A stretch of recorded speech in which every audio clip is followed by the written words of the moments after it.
குர்ஆனில் அல்லாஹ் சொல்கிறான் وَنُفِخَ فِي الصُّورِ فَإِذَا هُمْ مِنَ الْأَجْدَاثِ إِلَى رَبِّهِمْ يَنْسِلُونَ. சூர் ஊதப்பட்டால், அந்த சப்தம், சூருடைய சப்தம் வெளிப்பட்டால், கபர்களில் இருந்து மனிதர்கள் எல்லோரும் உயிர் கொடுத்து எழுப்பப்பட்டு அல்லாஹ்வை நோக்கி விரைந்து செல்வார்கள். சூர் ஊதப்பட்ட சப்தம் கேட்டால் அல் காரிஆ, மனிதர்கள் எல்லோரும் விரைந்து அல்லாஹ்வை நோக்கி செல்ல ஆரம்பிப்பார்கள். قالوا يا ويلنا من بعثنا من مرقدنا. அவர்கள் கேட்பார்கள், யார் எம்மை கபர்களில் இருந்து எழுப்பியது? உறங்கிக் கொண்டிருந்த எம்மை, உயிரில்லாத இருந்த எம்மை யார் உயிர் கொடுத்து எழுப்பியது என்ற அந்த சப்தத்திற்கு பிறகு அவர்கள் கேட்பார்கள். அங்கே பதிலளிக்கப்படும், ஹாதா மா வஅத அர்-ரஹ்மான் வ ஸதகல் முர்ஸலூன். இதுதான் நபிமார்கள் சொன்ன உண்மையான செய்தி, இதுதான் அல்லாஹ் அளித்த வாக்குறுதி என்று அந்த மக்களுக்கு சொல்லப்படும். அல்லாஹ் ரப்புல் ஆலமீன் அந்த நிகழ்வை பற்றி நமக்கு பல வசனங்களில் சொல்கிறான். யௌம தரவுனஹா தத்ஹலு குல்லு முர்திஅத்தின் அம்மா அர்தஅத். முன்னாலும் பார்த்தோம் இந்த வசனத்தை. தாய் தான் பால் கொடுத்து கொண்டிருக்கக்கூடிய குழந்தையை என்ன செய்வாள்? மறந்து விடுவாள். அல்லாஹ் சொல்கிறான், வததஉ குல்லு தாத்தி ஹம்லின் ஹம்லஹா.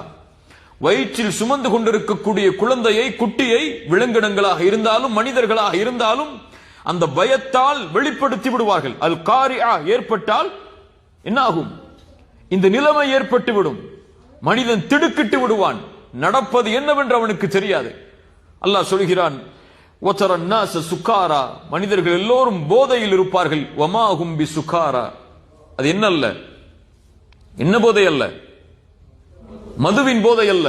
வலக்கின் அஸாபல்லாஹி ஷதீத். அல்லாஹ்வின் தண்டனை மிக பயங்கரமாக இருக்கும். அல்லாஹ் ரப்புல் ஆலமீன் அந்த நாளை ஏற்படுத்தக்கூடிய காட்சி பயங்கரமாக இருக்கும். யௌம துபத்தலுல் அர்து வல் யௌம துபத்தலுல் அர்த். பூமியின் அமைப்பு மாற்றப்படும். வானங்களின் அமைப்பை அல்லாஹ் மாற்றி விடுவான். சூரியனுடைய ஒளிகள் பறிக்கப்பட்டு விடும். நட்சத்திரங்கள் உதிர்ந்து விடும். அல்லாஹு அக்பர். பூமியுடைய எல்லா அமைப்புகளும் சின்ன பின்னமாக நொறுங்கிவிடும்.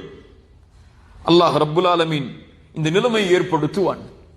அந்த திடுக்கிடக்கூடிய செய்தி ஏற்படும் என்றால், அந்த மனிதன் கபர்களில் இருந்து எழுந்து வரும்போது அந்த மஹ்ஷரில் என்ன நடக்கிறது என்று அவனுக்கு தெரியாது. யார் யார் யாருடைய உறவினர்கள் என்றெல்லாம் அவன் கவனிக்க மாட்டான். அல்லாஹ்வுடைய தூதர் ஸல்லல்லாஹு அலைஹி வஸல்லம் சொன்னார்கள், யுஹ்ஷருன் நாசு யௌமல் கியாமஹ். மறுமையில் மனிதர்கள் எழுப்பப்படுவார்கள். ஹுஃபாத்தன் உராத்தன் குர்லன், செருப்பில்லாதவர்களாக, ஆடை இல்லாதவர்களாக. குழந்தை பிறந்தவுடன் ஆண்களுக்கு ஹத்னா செய்வார்கள். அந்த ஹத்னா செய்யப்படாதவர்களாக மனிதன் எழுந்து வருவான். ஆயிஷா ரலியல்லாஹு அன்ஹா கேட்டார்கள், யா ரசூலல்லாஹ், ஆண்களும் பெண்களும் ஒரு இடத்திலே இருக்கும் போது நிர்வாணமாக இருந்தால் ஒருவரை பார்க்கிற நேரிடுமே. ரசூலுல்லாஹி ஸல்லல்லாஹு அலைஹி வஸல்லம் சொன்னார்கள், யா ஆயிஷா, அல் அம்ரு அஷத்து மின் அன் யன்துர பஅதுஹும் இலா பஅத்.